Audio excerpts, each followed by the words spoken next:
আসসালামু আলাইকুম গাইস, আশা করি সবাই ভালো আছেন, আমিও ভালো আছি। তে আজকে একটা ঘটনা হয়েছে গনিগোপ্পা বাজারে।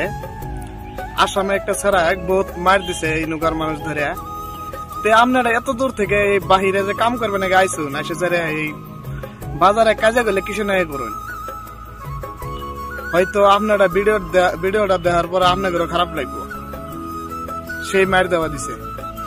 আপনারা এই ভিডিওটা ফুল দেখে যাবেন।